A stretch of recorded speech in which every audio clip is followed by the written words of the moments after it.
Essa é a primeira aula de permutações, parte 1. E é bom adiantar aqui que antes do início da aula, a gente vai exigir que você já conheça alguma coisa sobre o PFC, sobre o princípio fundamental da contagem. Agora, de repente você nunca ouviu falar dele, mas intuitivamente você já sabe o que é. Resumindo, o PFC diz o seguinte: que você tem A maneiras de fazer uma coisa e B maneiras de fazer outra coisa. O que o princípio fundamental da contagem diz é que nesse caso, se você quiser fazer as duas coisas, você tem A vezes B maneiras de fazer as duas coisas. O que o PFC diz é que você tem A vezes B maneiras de fazer as duas coisas. Então, por exemplo, imagina que a Alice do País das Maravilhas vai a uma festa e no armário dela tem 3 vestidos e 5 sapatos. Considerando que ela vai se vestir com um sapato e um vestido que ela não liga se o sapato e o vestido não combinarem, o PFC, o princípio fundamental da contagem, diz que ela tem 3 vezes 5 igual a 15 maneiras de se vestir. A última coisa que a gente tem que saber sobre o PFC é que ele pode ser estendido. Então, se a Alice, além de 3 vestidos, 2 sapatos, se a Alice, além disso, ela tem 2 laços, então, para cada uma das 15 maneiras que ela tem de se vestir com um sapato e um vestido, ela tem 2 maneiras de botar um laço no total. Então, ela tem 3 vezes 5 vezes 2, igual a 30 maneiras de se vestir exatamente com um sapato, um vestido e um laço. A outra coisa que a gente tem que observar aqui é que, como permutação não é uma palavra muito comum no nosso vocabulário, nesse contexto aqui de matemática discreta, a gente está usando permutar com o sentido de pôr numa certa ordem. Então, permutar é o mesmo que pôr numa certa ordem. Dito essas duas coisas, a gente já pode começar a aula.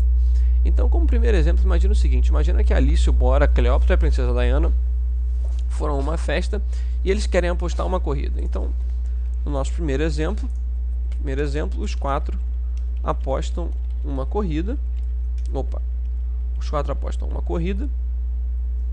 E considerando que a gente não sabe nada sobre a capacidade de correr de cada um, se eu tivesse que chutar, eu chutaria que a Alice fica em primeiro.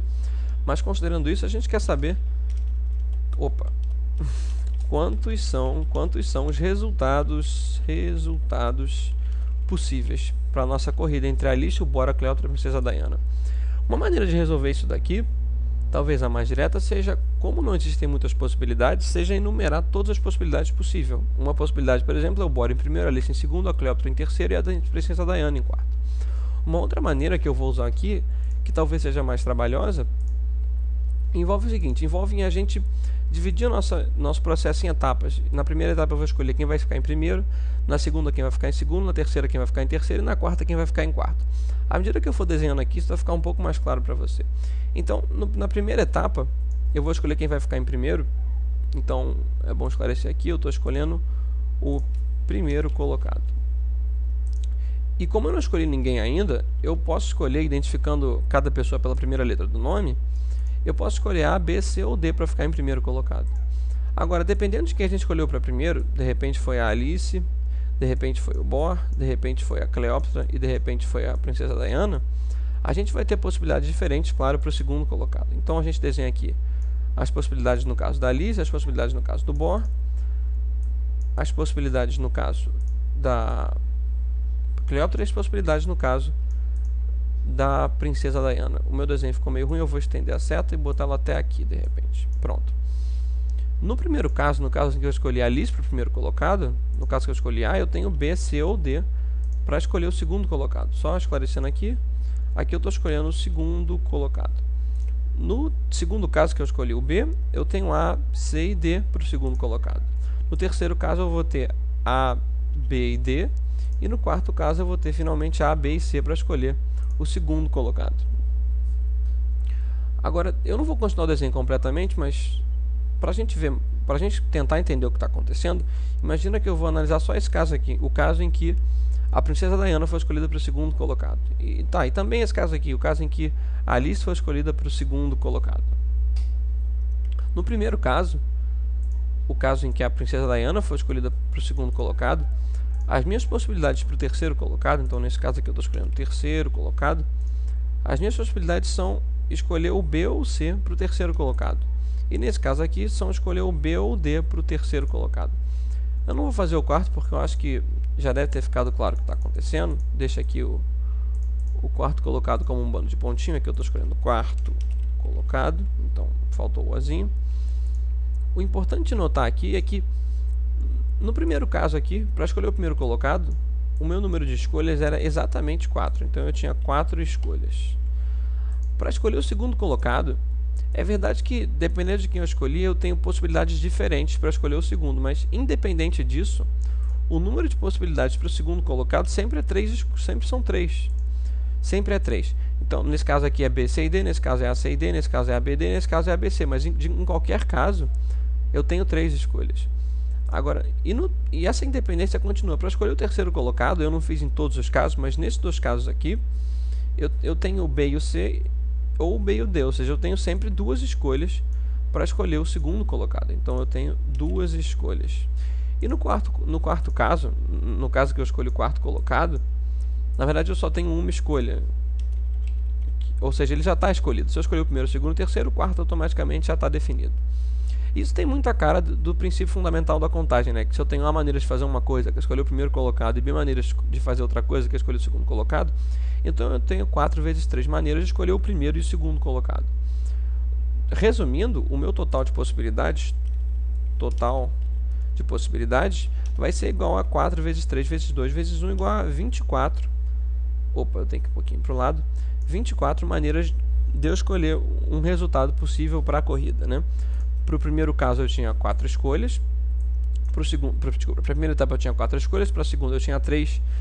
Para a terceira eu tinha 2. E para a quarta eu tinha 1. Ou seja, para fazer etapa 1, etapa 2, etapa 3 e etapa 4, eu tenho 4 vezes 3 vezes 2 vezes 1 maneiras. Ou seja, 24 maneiras. Outra coisa importante de notar aqui, só para esclarecer, a gente já resolveu o problema, né? Mas para você não achar estranho ou suspeitar de por que eu escolhi em primeiro lugar o primeiro colocado e depois eu quis escolher quem ia ficar em segundo, depois em terceiro, depois em quarto, é bom esclarecer que essa ordem não tem importância nenhuma. Eu podia escolher em primeiro, para início de conversa, quem ia ficar em segundo, depois eu podia escolher quem ia ficar em quarto, sei lá, eu estou realmente falando qualquer coisa aqui, depois eu podia escolher quem vai ficar em primeiro, e depois eu podia escolher quem vai ficar em terceiro. E a quantidade de escolhas em cada caso seria igual. Para escolher o segundo, como eu não escolhi ninguém, eu teria 4 escolhas. Para escolher o quarto eu teria 3. Para escolher o primeiro eu teria 2. Para escolher o terceiro eu teria uma escolha. Não faria diferença nenhuma na resposta final, que seria 24. Agora, importante também da gente observar aqui que realmente o nosso desenho foi trabalhoso. A gente teve que desenhar para chegar a essa conclusão, mas o que ele mostra para a gente é que não tem nada de particular sobre esse número de concorrentes aqui, sobre esse número de participantes. Se eu tivesse 5 participantes, e mais geral, se eu tivesse, e se fossem N pessoas, quantos resultados possíveis eu teria? Bem, da mesma maneira que eu analisei isso daqui, eu posso dizer que para escolher o primeiro colocado eu tenho N possibilidades, para escolher o segundo eu tenho N-1, para escolher o terceiro eu tenho N-2, né, possibilidades. E assim eu vou até para escolher o último, em que eu tenho uma possibilidade só, eu tenho uma escolha. Então o total de possibilidades para escolher o resultado de uma corrida em que N pessoas participam é o produto dos N primeiros números inteiros positivos, ou seja, é N fatorial. Eu não disse aqui, mas isso, N fatorial é por definição, N vezes N-1 vezes N-2 até 1. E esse resultado aqui é tão usado, aparece tantas vezes em problemas de matemática discreta, que a gente dá um nome, que a gente generaliza ele ainda mais, ou seja, a gente não tem que supor que são pessoas e nem que supor que elas estão apostando corrida. Então, faz diferença se não fossem, faria diferença se não fossem pessoas, se fossem, sei lá, vacas holandesas apostando uma corrida. Faria diferença se não fosse uma corrida, se eu estivesse me perguntando de quantas maneiras eu posso dispor N pessoas numa fila.